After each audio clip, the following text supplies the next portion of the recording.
அது இட்லி எப்பா இட்லி போட்ட சமான எவ்வளவு பெரிய பூகம் வந்தாலும் சரிடா நீ ஒரு ஆள் எஸ்கேப் ஆயிருப்பா. வெல்கம் டு ஐரக்ஷன் சேனல். எங்களோட வீடியோஸ் உங்களுக்கு பிடிச்சிருந்ததுன்னா லைக் பண்ணுங்க, கமெண்ட் பண்ணுங்க, ஷேர் பண்ணுங்க, மறக்காம சப்ஸ்கிரைப் பண்ணுங்க. ஓகே, இப்போ என்ன வீடியோ போகணும்? தமிழ் டாக்கிஸ் அவங்க சேனல் தான் பார்க்க போகிறோம். நிறைய பேர் புஷ்பா 2 ரிவ்யூ கேட்டுகிட்டே இருந்தீங்க, அதான் பார்க்கலாம். திரைவிமர்சன நிகழ்ச்சியில் இயக்குனர் சுகுமார் இயக்கத்தில் வெளியே வந்திருக்கிற புஷ்பா 2 த ரூல் படத்தை பற்றி பார்க்குறோம். இந்த படத்துடைய கதையை பற்றி பார்த்தோம்னா, போன பாட்டு எங்கே முடிஞ்சுதோ அந்த இடத்துல தான் இந்த கதையும் துவங்குது. இந்த பாட்டில் நல்ல படபலம், பணபலம், அரசியல் செல்வாக்கு இதோடு இருக்கார் புஷ்பா. அதே வில்லன் தான் பகத் பாசில். அவருக்கு இவருக்கும் ஒரு வாக்கிய தகராறு இருக்குது. அது இன்னும் கொஞ்சம் மோதல் அதிகமாக இருக்குது. இந்த சமயத்தில் ஹீரோவுக்கு ஒரு சிஎம்ஐ பார்க்குற ஒரு வாய்ப்பு கிடைக்குது. சிஎம்ஐ பார்க்க போகிறேன் அப்படின்னு வீட்டில் சொன்னோடனே ஹீரோவுடைய மனைவி சொல்கிறாங்க, அவர் கூட நின்று ஒரு ஃபோட்டோ எடுத்துகிட்டு வந்துடுங்க அப்படின்னு சொல்கிறாங்க. அங்கே போய் சிஎம் கிட்ட ஃபோட்டோ எடுக்கணும் அப்படின்னு சொன்னோடனே, நீ கடத்தல்காரன், நம்ம பார்ட்டிக்கு நிறைய ஃபண்டு கொடுக்குற, அதெல்லாம் வேறு விஷயம், இருந்தாலும் நம்ம கடத்தல்காரன் கூட நின்று ஃபோட்டோ போஸ்ட் கொடுக்கக்கூடாது அப்படின்னு சொல்லி ஹீரோவை அவமானப்படுத்திடுறாரு. இப்போ ஹீரோவுக்கு, நீ சிஎம்மாக இருந்தால் தானே உன் கூட நின்று நான் ஃபோட்டோ எடுக்க முடியாது, நான் சிஎம்ஏ மாற்றிடுறேன் அப்படின்னு சொல்லிட்டு ஒரு சபதத்தோடு வெளியே வர்றாரு. புறாவுக்கு ஒரு போராடா, இதனால் பெரிய அக்க போரா இருக்குன்ற மாதிரி. அடுத்து என்னாச்சு அப்படிங்கிற இந்த படத்துடைய கதை.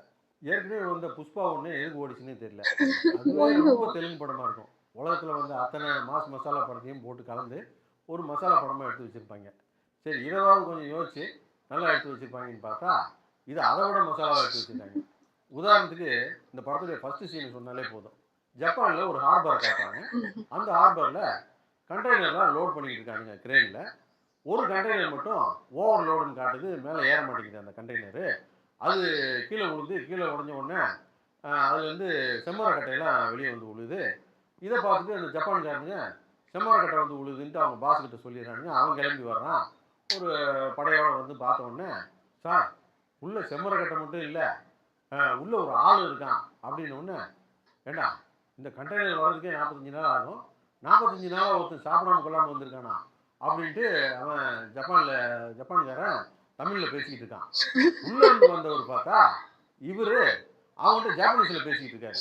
ஏண்டா, செம்மரம் திருப்பதிலேருந்து ஜப்பானுக்கு வந்துடுச்சு, ஆனால் ஜப்பான்லேருந்து எனக்கு பணம் வரலையே, அதுக்கு தாண்டா நான் வந்தேன் அப்படின்னு சொல்லிட்டு எப்படி ஜாப்பனீஸ் அப்படின்ட்டு ஜாப்பனீஸில் இவர் பேசிக்கிட்டு இருக்காரு. ஜப்பான்காரன் தமிழில் பேசிக்கிட்டு இருக்கான், இவர் ஜாப்பனீஸில் பேசிக்கிட்டு இருக்காரு. ரொம்ப புதுசாக இருக்குது சார், இது புதுசாக இருக்குது. அதுக்கு ஒரு புக் எடுத்து காட்டுறாரு. 45 நாளில் உள்ளே உட்காந்து படித்தேன்னு சொல்லிட்டு. அதுக்கப்புறம் சண்டை பிடிச்சி மண்ணு கட்டி அவன் அப்புறம் அடிச்சு போட்டு வந்துடுறாரு. அதில் ஒரு மேட்டரும் கிடையாது. இந்த சீன்களுக்கும் இந்த படத்துக்கு என்ன சம்பந்தம் யாருக்குமே தெரியல. இங்கே சித்தூர் டிஸ்ட்ரிக்டில் இவர் யார் தெரியுமான்னு முதல்ல கதையை ஆரம்பிக்கிறாங்க.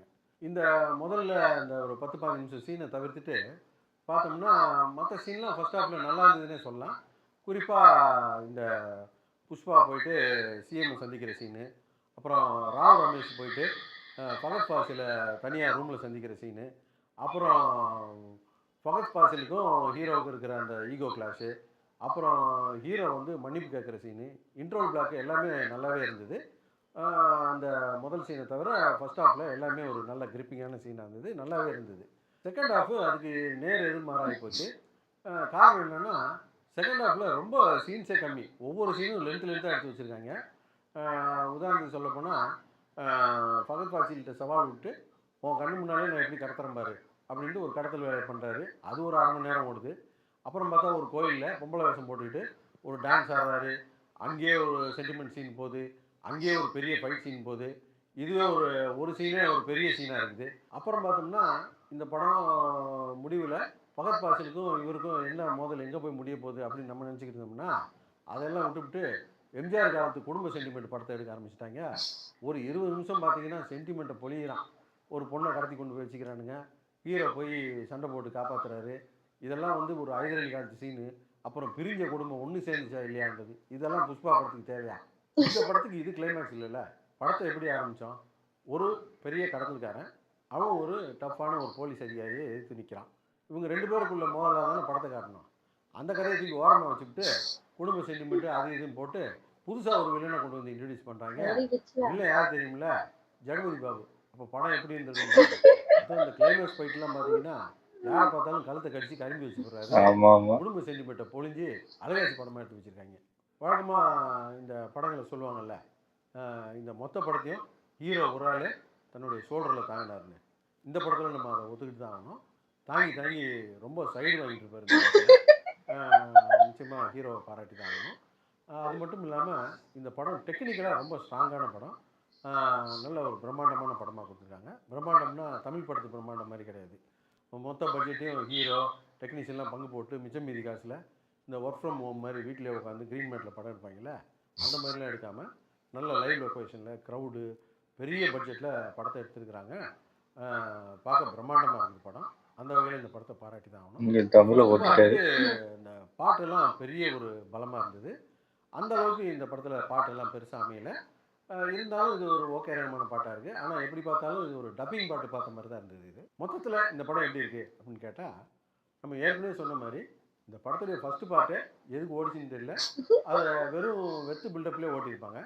அந்த படத்துடைய டைட்டில் வரும்போதே புஷ்பான்னு பேர் வச்சுருக்காங்க.